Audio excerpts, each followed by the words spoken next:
ग्राम में अणुभार लिखेंगे जब 100 ग्राम और एक का हाँ 56 ग्राम आ जाएगा CO का। फिर CO3 का भाग निकाल लेंगे 100 मल्टीप्लाई बाय 20 अपॉन 40 करके, हाँ तो 50 ग्राम आ जाएगा। 100 ग्राम फिर से आपको मिलेगा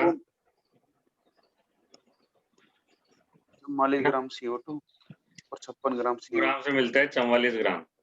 तो 1 ग्राम से कितना मिलेगा? 44 अपॉन 100। और आपके पास असलियत में कैल्शियम कार्बोनेट है कितनी? 40 ग्राम का 20% लेना पड़ेगा, क्योंकि सारी शुद्ध थोड़ी है। जी सर। तो 40 ग्राम का 20% लोगे तो आएगी 8 ग्राम। तो असलियत में आपके पास 8 ग्राम ही, दिखने को तो 40 है लेकिन है असलियत में आपके पास 8 ग्राम। 8 से गुणा करना है।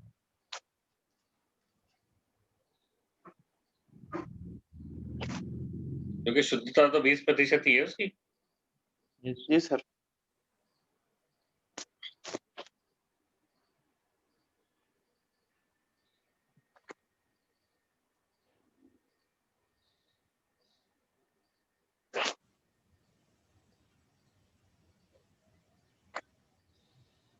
सेकंड वाला भी नोट कर लेते हैं, मैंने थोड़ा अलग से किया है।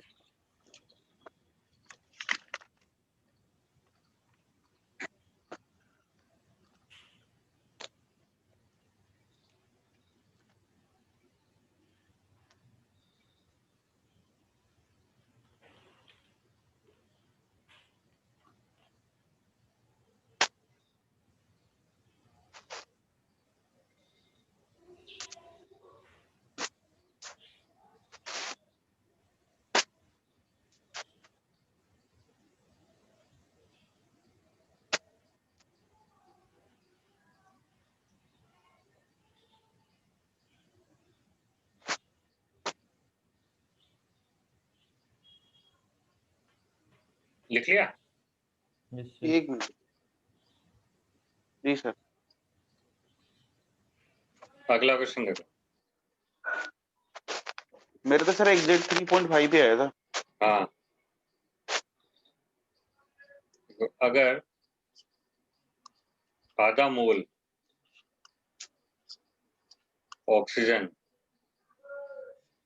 से अभिक्रिया, अगर आधा मोल ऑक्सीजन एल्युमिनियम से अभिक्रिया करके Al2O3 बनाता है,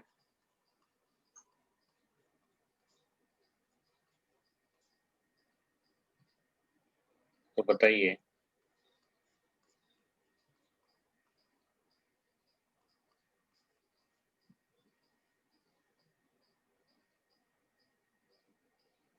अभिक्रिया में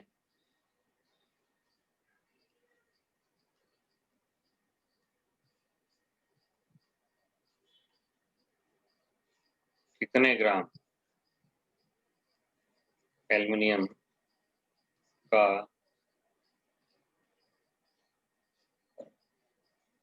उपयोग हुआ?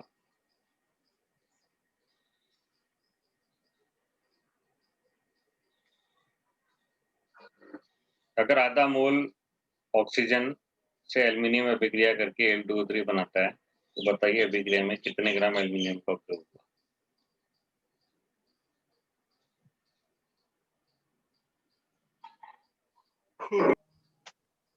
आंसर क्या आ रहा है सर? 18 ग्राम।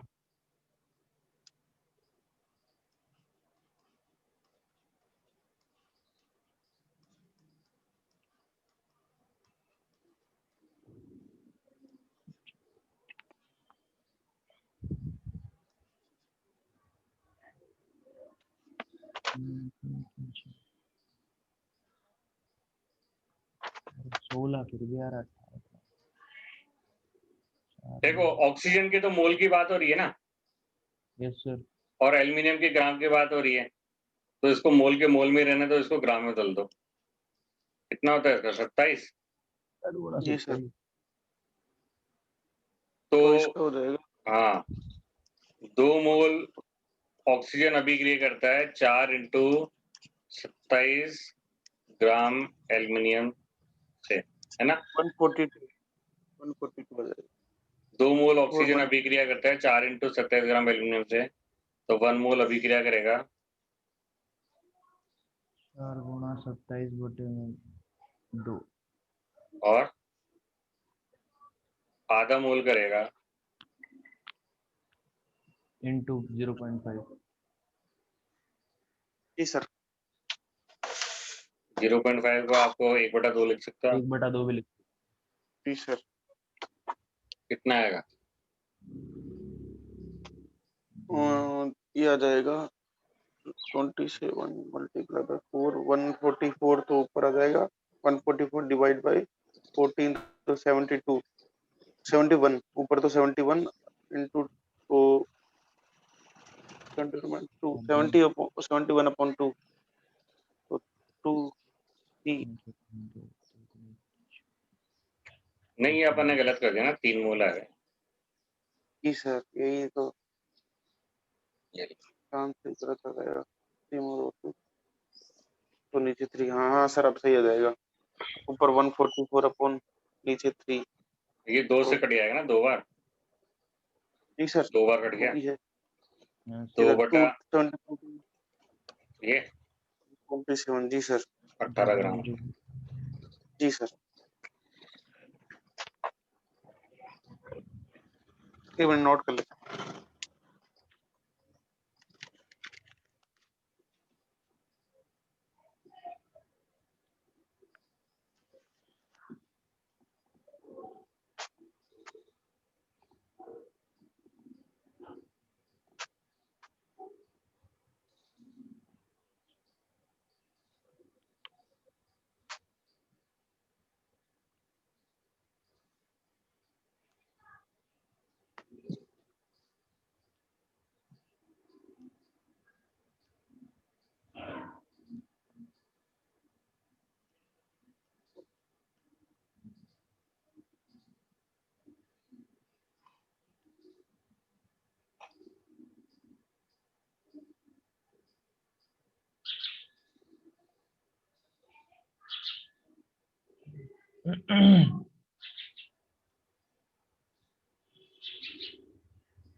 बीस ग्राम मैग्नीशियम कार्बोनेट के तापीय 20 ग्राम मैग्नीशियम कार्बोनेट के तापीय विघटन से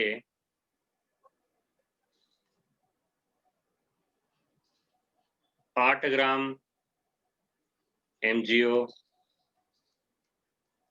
प्राप्त होती है। ठीक है, तो इस मैग्नीशियम क्लोराइड के सैंपल की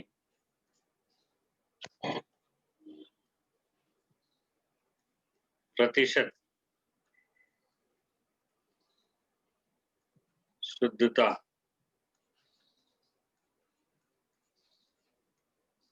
बताइए।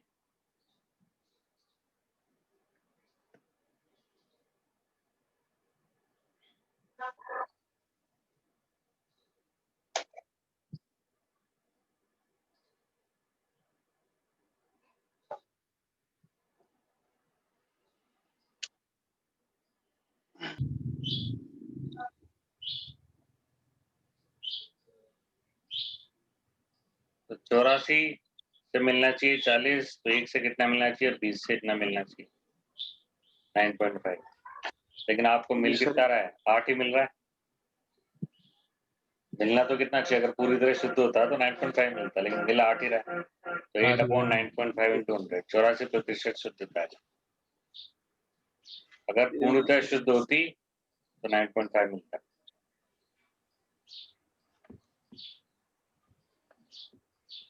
तो 100% हो जाती। पॉलीथीन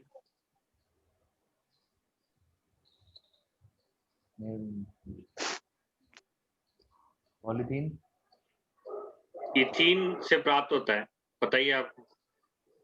जी सर। पॉलीथीन इथीन से प्राप्त होता है, कौन से अभिक्रिया से प्राप्त होता है बताओ?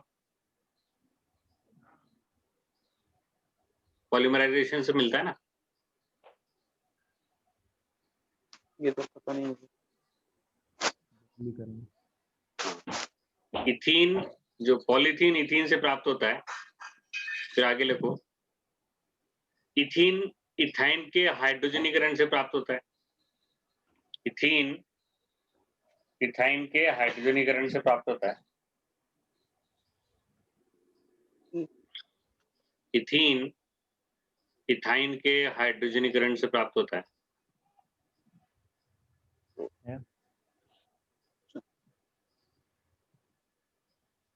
जी सर बोलिए।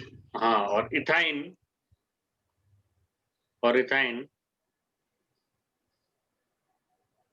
कैल्शियम कार्बाइड पर जल की अभिक्रिया से प्राप्त होता है, और इथाइन कैल्शियम कार्बाइड की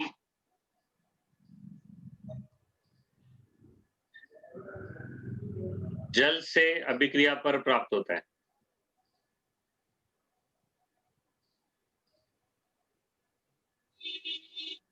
कार्बाइड से जल, कैल्शियम कार्बाइड पर जल की अभिक्रिया से प्राप्त होता है।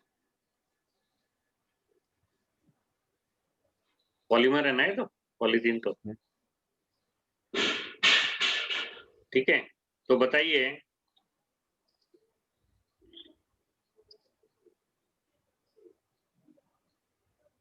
सौ ग्राम कैल्शियम कार्बाइड से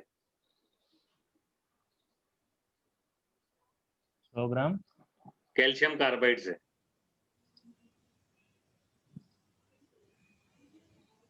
कितनी पॉलीथीन प्राप्त होगी?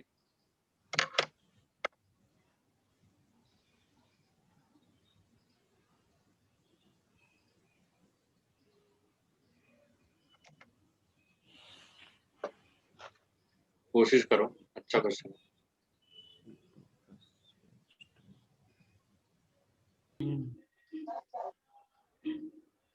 64 ग्राम से मिलेगा 28 ग्राम, तो 1 ग्राम से मिलेगा 28/64। 64 100 और ग्राम के कितना लिए कितना ले रहेगा उसमें? 100 ग्राम 100 ग्राम। हाँ, तो 87.5 आ गया। 100 ग्राम नहीं है, 200 ग्राम है, सॉरी मैंने आपको गलत बता दिया। हाँ सर वही तो 43.75 आया था। तो ठीक आ रहा है, 200 ग्राम है, ध्यान रखना है। जी सर। जी सर।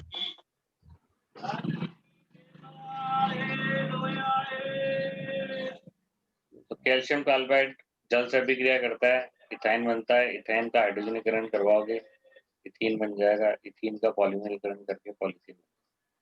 कुल मिला के आपके, हाँ, कुल मिला के आपको एक मोल कैल्शियम कार्बाइड लोगे तो 1 मोल इथीन बनेगी।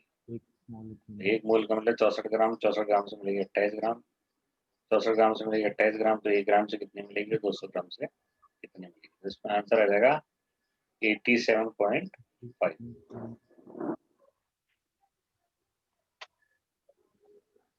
बीच बीच में करता हूँ,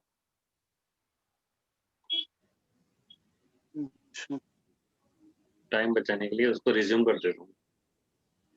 तो ये एल्केन एल्कीन एल्काइन की दहन अभिक्रिया है। जी सर।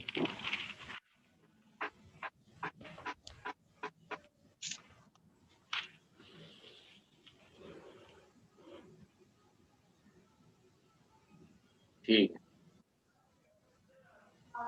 सर कुछ बोलो ना, उस टाइम कर लिया करो। हाँ रिकॉर्डिंग उस टाइम स्टार्ट कर मतलब देता हूँ। कुछ बोल रहा हूँ, कुछ भूल जाए इसलिए। और हाँ, क्वेश्चन लिखो।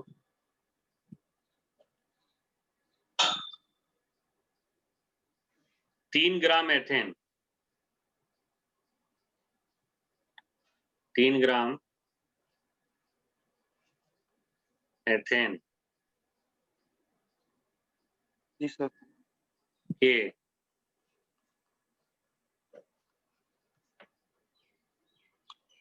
पूर्ण दहन के लिए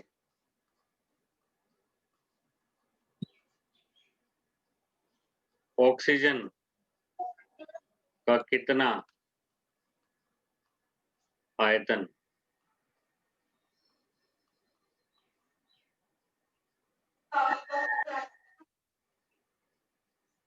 आवश्यक होगा?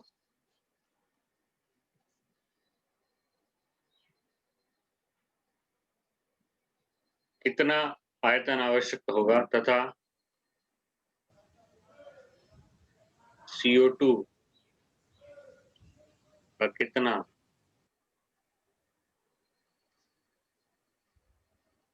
आयतन बनेगा?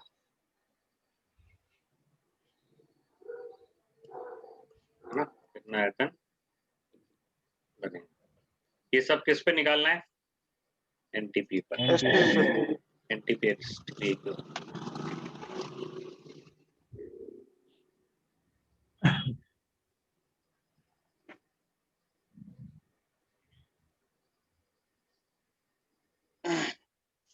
कोशिश करो। सर